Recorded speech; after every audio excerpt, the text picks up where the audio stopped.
parts to today's presentation. First, we'll spend a bit of time talking about what does resilience mean and why do our children need resilience. And then we're going to talk about, in addition to the regular parenting role parents of children with developmental disabilities take on, there are additional sources of support that are needed. And I'll be drawing from our community-based studies with culturally diverse communities and immigrant communities here in Toronto.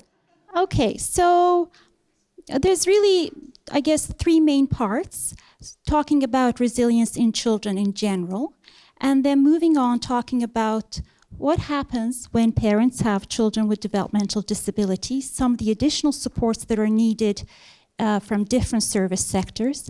And we'll be talking about a couple of our studies, Mothers Project 1 and 2. And I think it's neat, tomorrow's Mother's Day, so a particular focus on moms today. I think it's quite timely. And then we'll end up with some recommendations, discussion. We have a YouTube clip too, based on one of our studies, so I hope we'll have enough time to show that as well towards the end. But just before talking about resilience, just underscoring that resilience and mental health are really interrelated. And mental health is important for all of us, regardless of the life stage we're in. So for someone like me who's been in the mental health field for a long time, I started out working as a psychiatric nurse and then moved on to focusing on community-based mental health promotion, mostly with adolescents.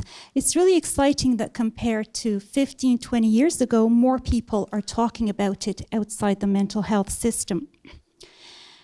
And this is from a book that I'll be talking about later on. My colleague and I wrote back in 2007, where we looked at promoting resilience in children and youth. And we argued that there's a close relationship between resilience and mental health. So when you promote resilience, it promotes our mental health and vice versa. But it's not just an individual experience either. So we're not just focusing on the child attributes. We need to focus on families, on communities, on society in general. Mental health is important.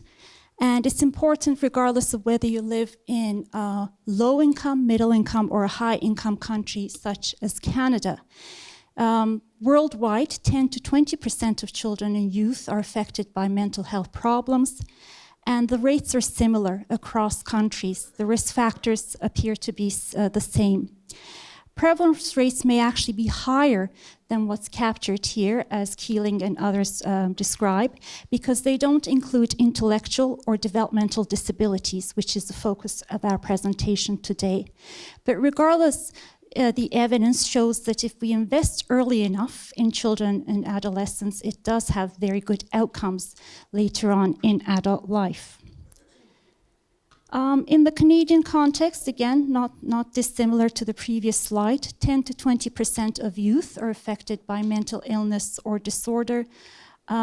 Canada has one of the highest adolescent suicide rates, and as the Canadian Mental Health Association talks about, only a small proportion of those needing mental health needs are getting them, so about 20%, if not less.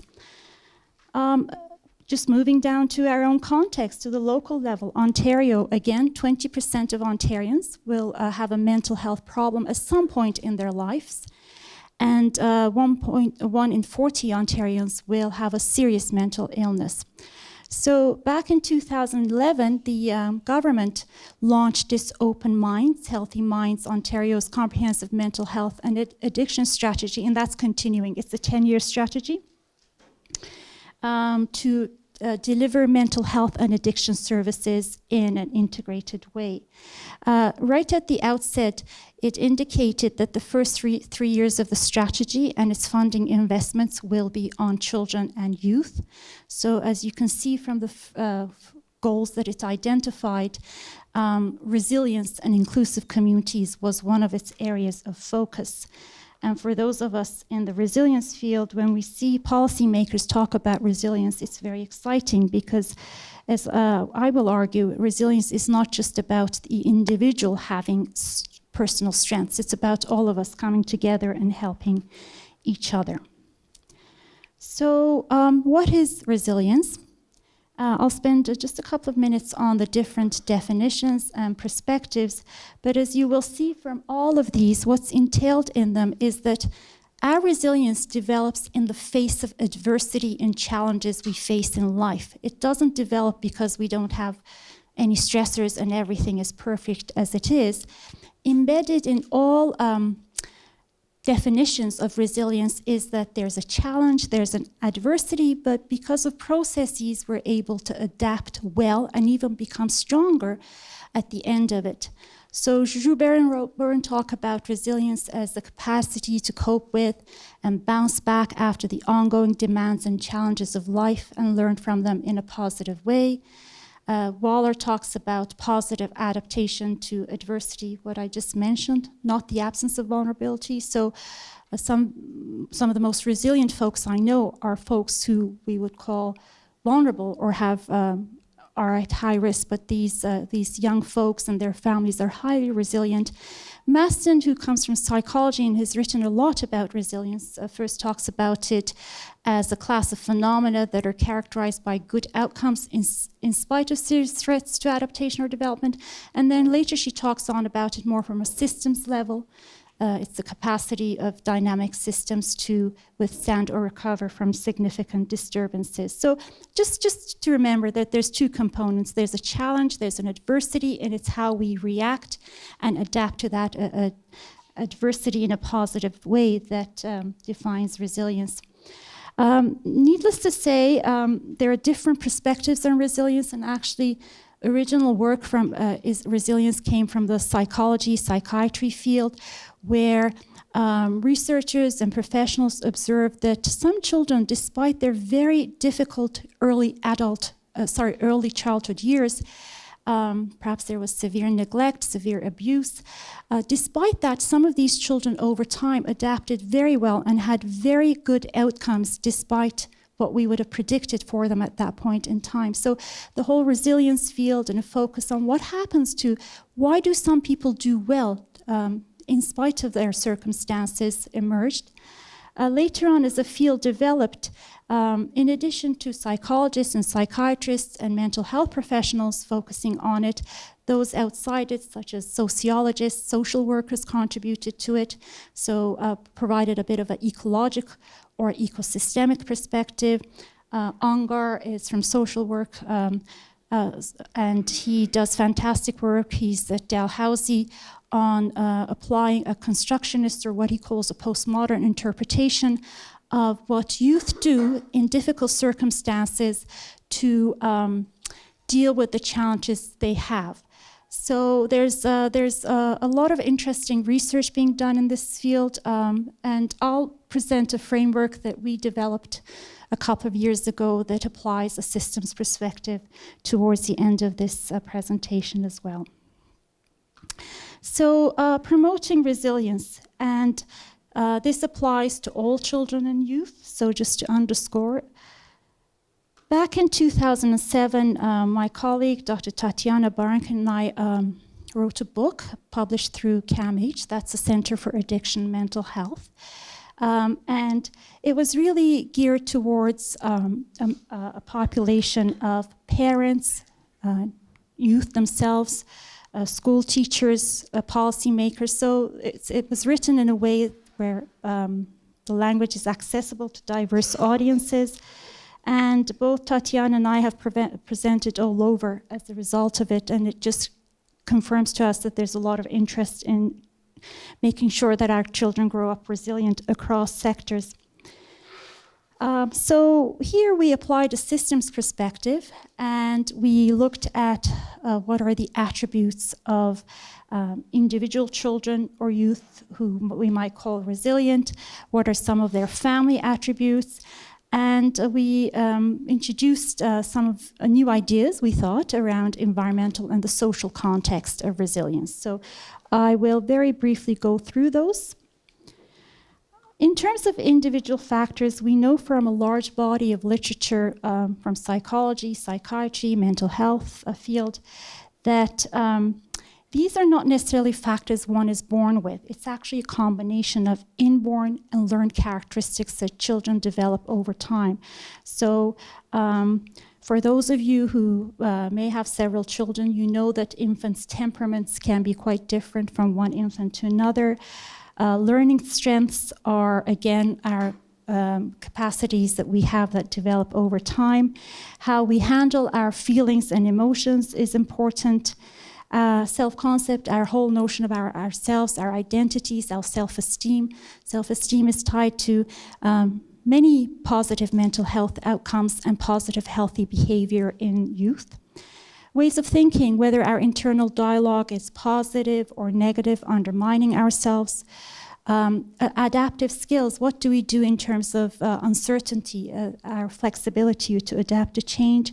Social skills are quite important, and if you have children in the school sector still going to school, you know social emotional learning is quite big these days. So it's not just any of these, but how strong we are socially, and again, these can be learned, and physical health. So I'm sorry I'm going through it very rapidly, but I do want to get to the main focus of today, which is children with developmental disabilities and their families. But family factors, again, the literature shows that attachment is important, especially in the first years, and then maintained throughout. Again, to underscore, families themselves have levels of resilience. So some families seem to be able to, as a unit, come together and to adapt to multiple changes over time. Others seem to struggle. The communication patterns in the family structures are changing and how families are adapting to that. Parent relationships, even if they are not together. Parenting styles, there's a large body of literature in psychology that talks about different parenting styles, which I think is a bit culturally embedded. We can't impose different styles on different cultures. We need to be sensitive in a place like Toronto, where we're practicing with many diverse populations, that we're not endorsing certain values only. Types of sibling relations, if there are siblings, the parents' own health, and whether there's support outside the family. One of the things that was found earlier in resilience research was that when these children that I talked about, who seem to have been in very difficult circumstances earlier on in their lives, when there was even one significant person who the child could go to, maybe a grandparent, maybe a teacher, maybe a religious figure, maybe a neighbor who could kind of guide them through and help them. If that help wasn't available in the family, that could really help with long-term resilience. Okay, so now moving on to a larger level, environmental factors, which I think are particularly relevant for today's discussion. They apply to all children and youth, but I think they're particularly relevant when we're talking about children and youth with developmental disabilities. So inclusion, now I'm not talking about environmental, I'm not talking about physical environmental, I just need to emphasize that I'm talking about more the social environmental context. And inclusion is something that we all strive towards, making sure that everyone feels that they belong to the communities that we're part of. And we know that when certain groups are consistently excluded, that's related to negative health outcomes. And Professor Galabuzzi at Ryerson University has done very interesting research around social exclusion of racialized populations and how that affects health outcomes. So having a sense of belonging based on one's gender, culture, and you could add to that list as you like. Social conditions, these are the communities, neighborhoods that we live in, whether there's experiences of prejudice. Socioeconomic situation, poverty is very much linked to difficult outcomes. Even underemployment, and as I'll talk about, many newcomer families face underemployment, especially in their first years of settlement in Canada. When we're talking about young people, media influences them a lot, so this can be both positive and negative. Some of the other social environmental factors as key for today's discussion is whether there's equitable access to services when they're there. So even if we have excellent education and health and social services, whether different groups have the same level of access. And finally, whether the youth we're working with are involved in the decisions that we're making with them. So there are different forms of, for example, one form of research that we do is called participatory action research or action research. And that ensures that the young folks are involved in the questions that we're interested in, how we're going to collect data, how we're going to analyze it, and how we are going to disseminate it.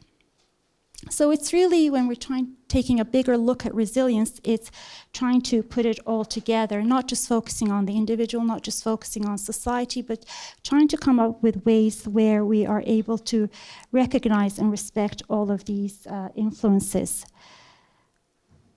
So moving on now to the second part, which is a particular focus on children who have developmental disabilities. And I on purpose put them with developmental disabilities in parentheses because as with other children and family, they need all the supports that children, in terms of individual, family, neighborhood supports that all children need.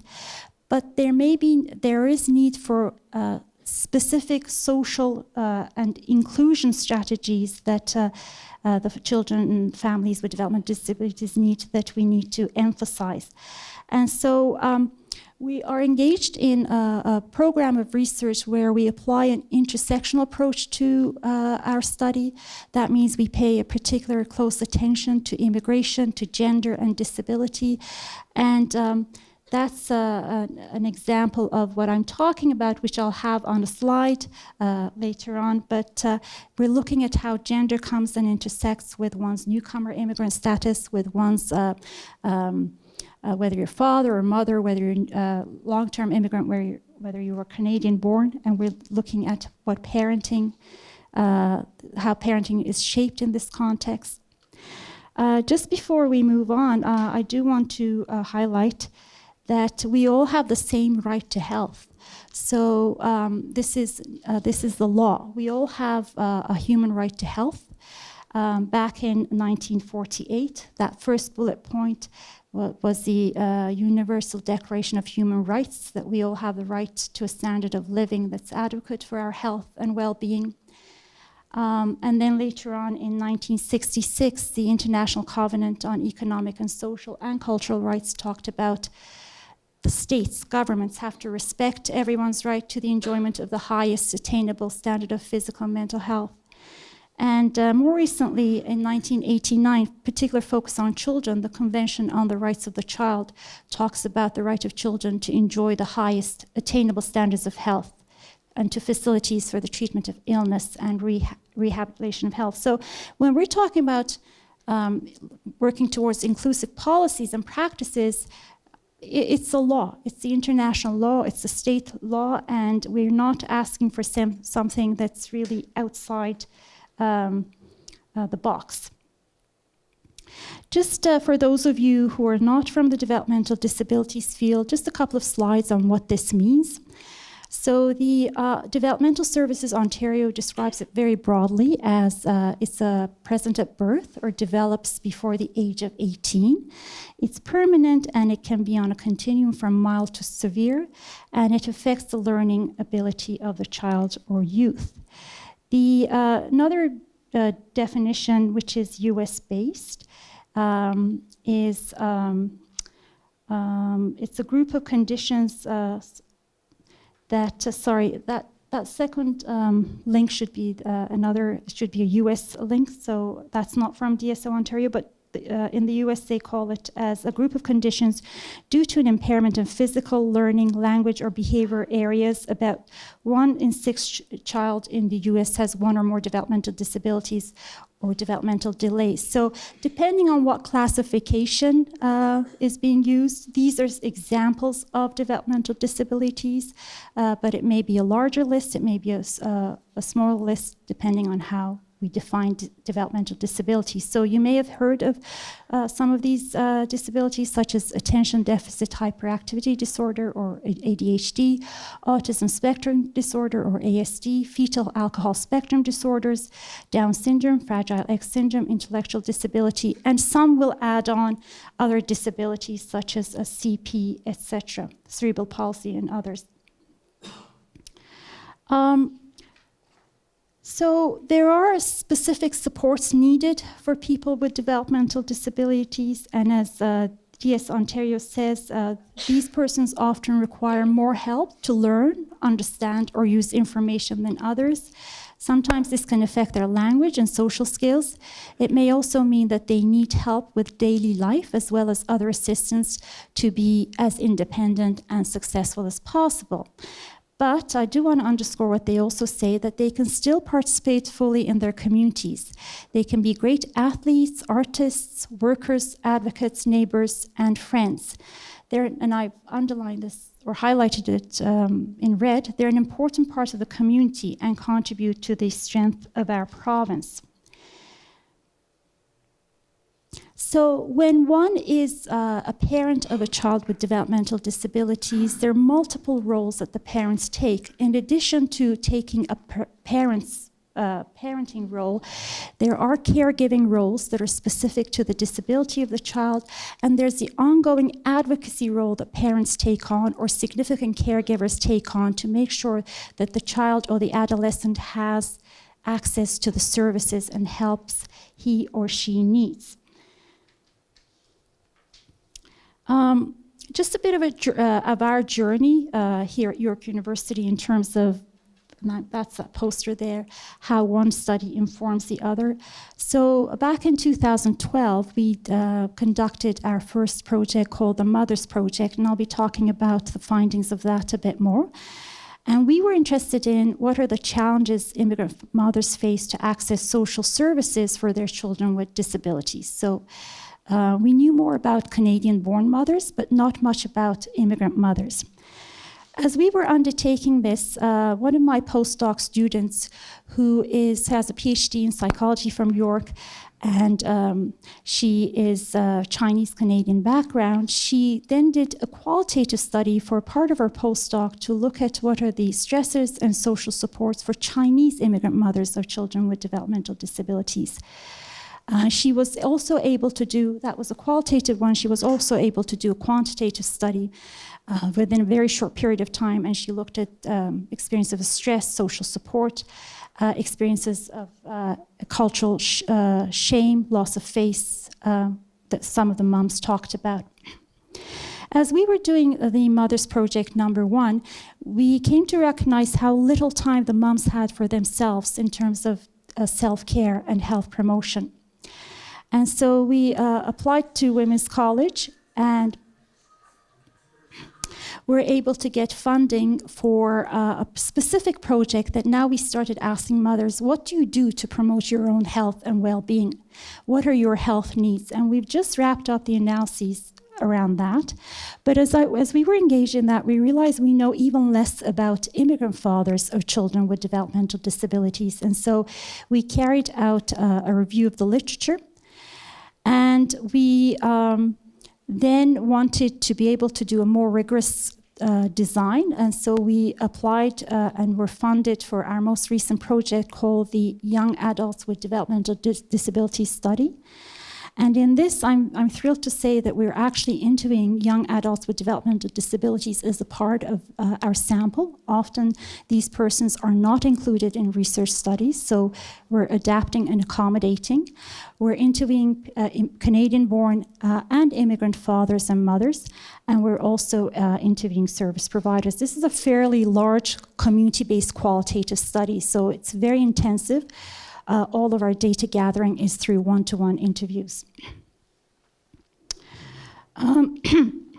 So why initially focus on mothers?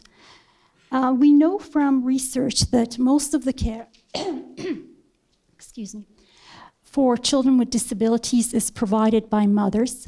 And mothers in this context experience higher levels of poor physical and mental health. And StatsCan actually has found that mothers in this context report more poor or fair health compared to others. So it seems like mothers are more intensely and differently affected when there's a child with disability in the family. And then why focus on immigrant mothers?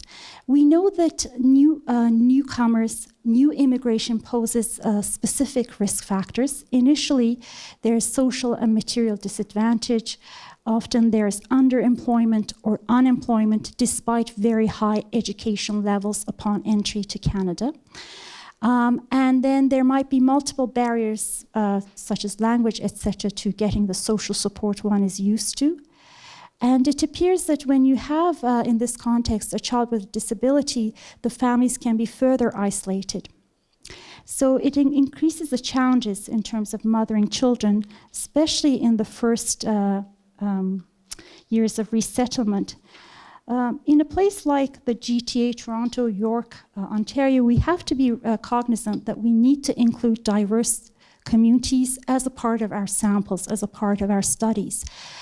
This is from Statistics Canada, and it shows that more recently, almost 80% of immigrants arriving to Canada identify themselves as a visible minority. This is the terminology that Stats Canada uses. Others would call it a racialized status. And just look at the middle row there. Look at how diverse our communities are, from Toronto to Markham to Brampton to Mississauga. So if we're doing good research, we need to reach out to different communities and include them as a part of our sample. And in terms of language, English or French, not being of mother tongue, look at how it's changing. And the 2031 is a projection by Stats Canada that says by then, close to a third of the population's mother tongue will not be English or French. So diversity and difference is very much happening in our communities. And to do good research and provide good support, social services, health, or education, we need to be inclusive of different communities in our research and our activities. So in sum, I guess what we're trying to say is even when good services exist, even when they're available, they may not be equally or equitably accessed by different communities. And as I'll be having examples from our study, the voices of mothers themselves, that I identify the multiple barriers families face when they're trying to get the services and the supports they need for their children and families. In terms of disability rates in Canada, just globally, we know from the World Health Organization that about 5% of children under 15 years experience one or more forms of disability. And in Canada, this is from Stats Canada again, 3.7% of children under the age of 15 and 2.5% of all children between 15 to 24 years have one or more disabilities. Many of those with a developmental disability also have other types of disabilities. Unfortunately, we don't know too much about the prevalence of disability among immigrant populations, but we know that in general, when a family has a child with a disability, it increases its risks of poverty. We know that newcomer immigrants are exposed to more risks to poverty. So if we put these together, we can postulate that probably having a child with a disability and being a newcomer or immigrant family exacerbates and increases the risks for the family in general in terms of resilience. So we were guided by, generally, what are the challenges immigrant families of children with disabilities face to access social support for their children? And this first question, when I present to different audiences, sometimes I hear the question from those mothers who are not Canadian-born, well, we have the same challenges too. That's true. I mean, there are some challenges that are very similar, whether you're Canadian-born or immigrant, long-term immigrant, newcomer immigrant. But there are additional challenges such as English, not being fluent with English, not knowing even how the service system is set up, not knowing how to access the service that increases or exacerbates the challenges that these families face. But we hope that our program of research informs towards more inclusive service and supports all families by looking for the similarities, but also highlighting the differences and where needs to be individual focus. So Professor Jeffrey Rome before me did an excellent job. I'm sorry I don't have as many pictures as he does, talking about really situating disability within a social model. There is also the medical model, and the way services are set up. Often families need a medical diagnosis in order to be eligible for services. In order to access the service point of entry, they need a medical diagnosis.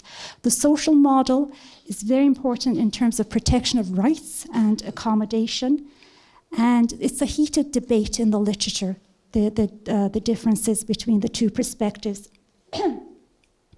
In our own work and interviews with mothers, we found that they take quite a practical approach. They take the approach that they'll consider disability in terms of how they can get the best help for their child. So whether it's through a medical perspective or a social perspective. So this was the flyer from our first project, the Mothers Project. And we recruited, so mothers self-selected into the study. And we were very lucky that organizations picked it up and posted it on their Facebook, on their websites.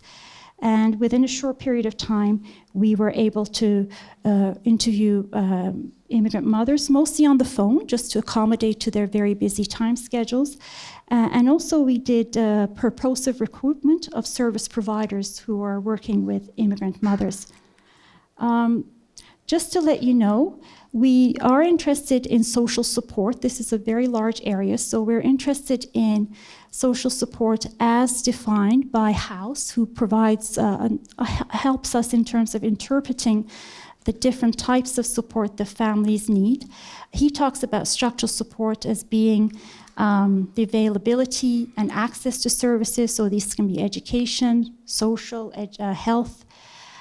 Instrumental support is actually what's given to the family or the child. So this can be financial, it can be hours of caregiving, it can be respite. Emotional support comes from our families, friends, professionals as well. And what's interesting in the literature is the perception of support. So you and I can get exactly the same supports, but one of us will judge the support as being helpful and others may judge it as not being that helpful. So, and our individual perception of support is important and is somewhat tied to health outcomes as well. So very briefly, we had 30 mothers that we interviewed and 27 service providers. As you can see, most of the mothers in our sample were married. But this doesn't necessarily mean that when we generalize this applies to all groups. Most of the service providers in our sample were females. And the next slide shows the types of service providers as well as just the mother's origin. So you can see that they were mostly from Asia, Middle East, and then a smaller percentage from Caribbean and Africa. We also had a number of mothers from European background. Service providers came from social work, sometimes they were managers. We had physicians and not too many from the school sector, because to do research in school, you need to go through the school ethics board. So we did not have school teachers that we interviewed. So main findings, and for those of you who have done or are interested in qualitative research, we're more interested in hearing what people have to say themselves rather than just presenting numbers. So I'll be taking quotes from the moms themselves from the study.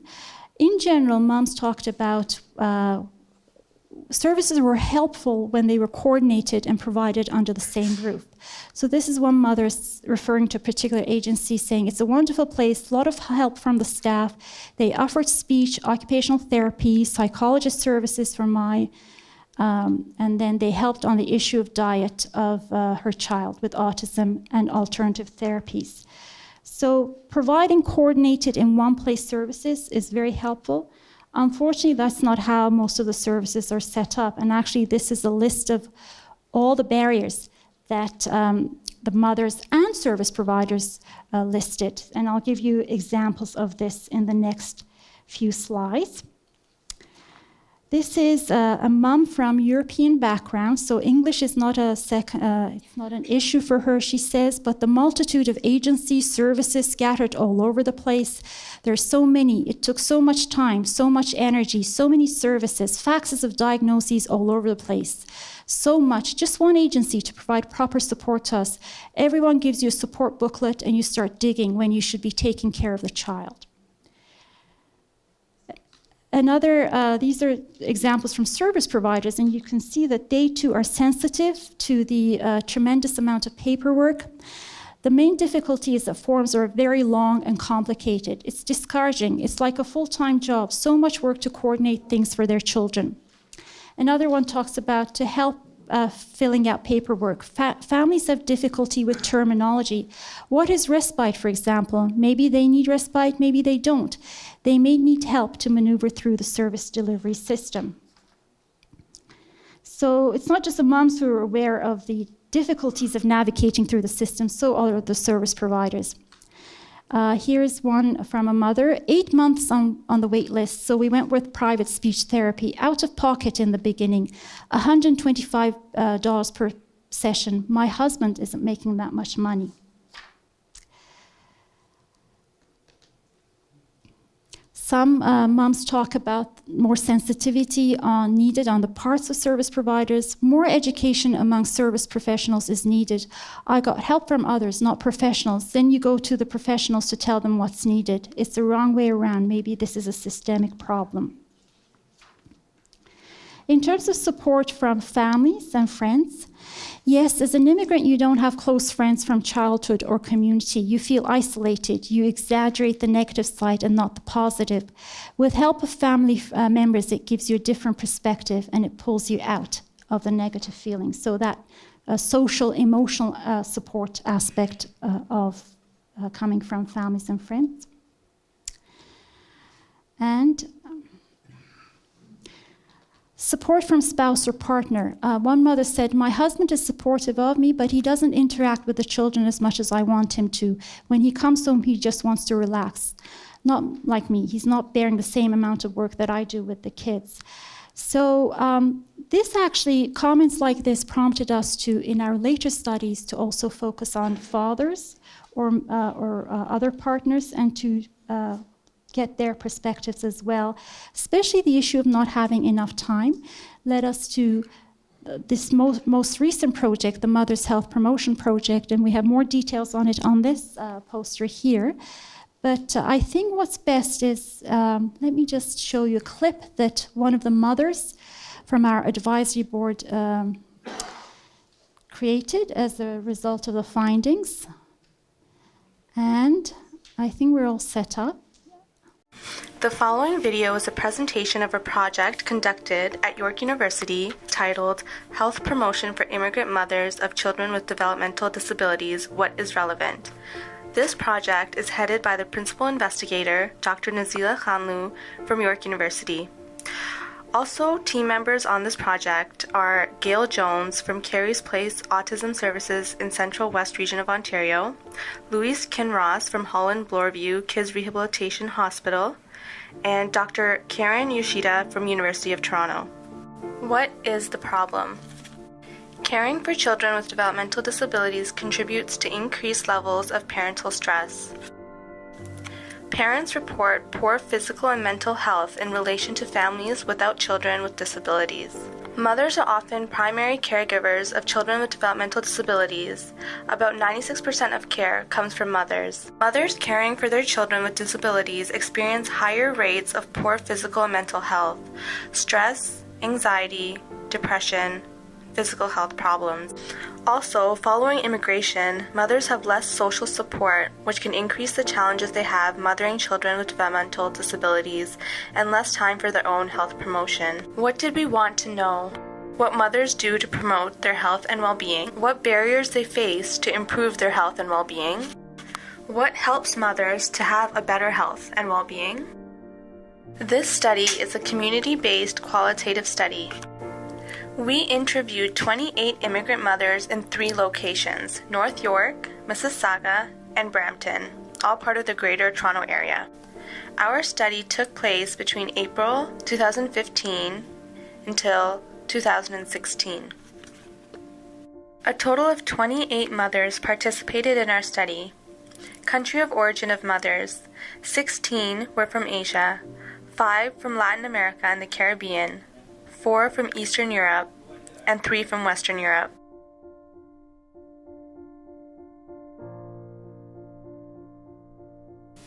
I think it is very rewarding. It is difficult struggling, and it's enriching, so it's kind of a mixed feeling. It's a joy, blessing. It's all I thought it would be and more, but it's also very challenging and unpredictable.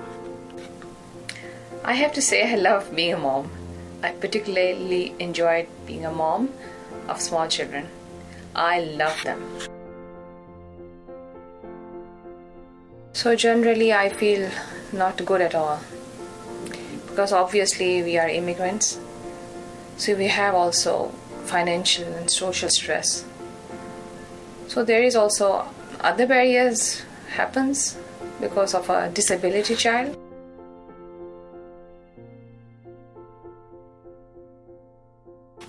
I don't think anybody ever asked me the question, "How are you?" When you go to professionals, I don't think I was asked how I am. That's quite sad, actually, to think about it. Nobody talks about me.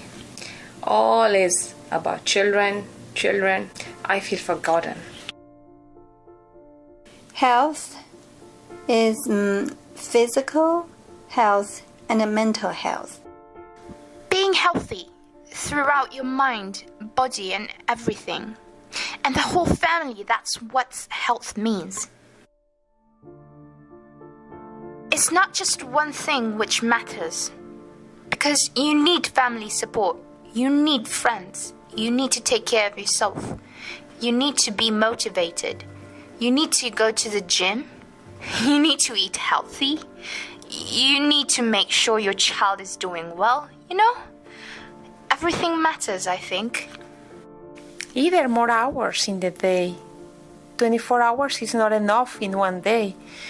Maybe extend the clock a little bit more. Give me an extra 5 hours so I can get stuff done and still get sleep. The money issue too is a financial issue. Every time we do something with children with disabilities and you are doing it together, it's just much more expensive. Support group and parents come together. It's always good for everybody involved.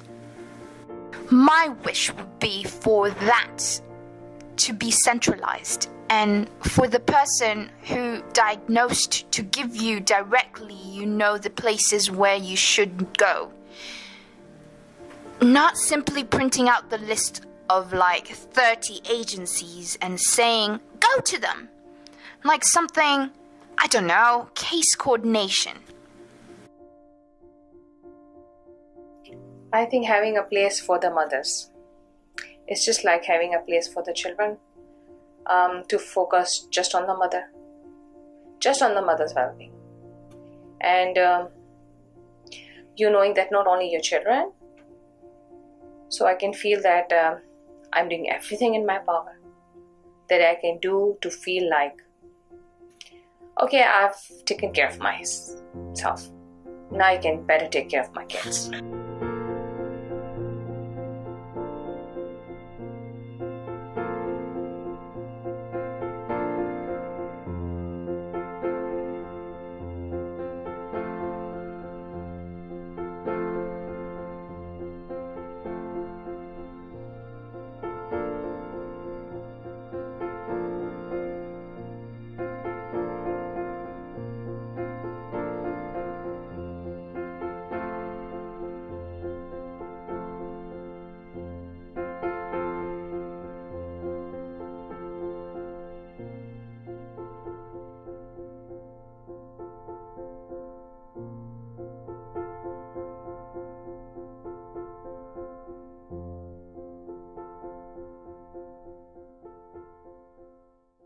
We will have a report of our recommendations. If you're interested, as I said, please feel free to join our listserv, and then we will have the report available. But one of the recommendations we're making is that mothers have unique insights about their life circumstances, of which us researchers or policymakers, program planners are not fully aware. And therefore, we should include mothers, or if you're focusing on fathers in meaningful and participatory decision-making processes. So how to actively involve mothers in the process of planning and program design. And Luce and I were presenting recently at a Toronto District School Board event on autism in our city. And, we said there that it's not really difficult to include mothers as a part of the research study. In our research projects, we sometimes have a Mothers Advisory Committee, and they meet with us throughout the project to inform us. Also, partway through, we share our findings, and they tell us if we're on the right track or not. They're also very much involved in our knowledge translation activities, so we present with them, we work on publications with them, and Brenda, who developed the video for this project, Mother's Health Promotion Project number 2, she is a member of our Mothers Advisory Committee. So it's not very difficult to involve the different communities or mothers or fathers who you're researching with as a part of your research initiative. And, okay, so I think I'll just stop there.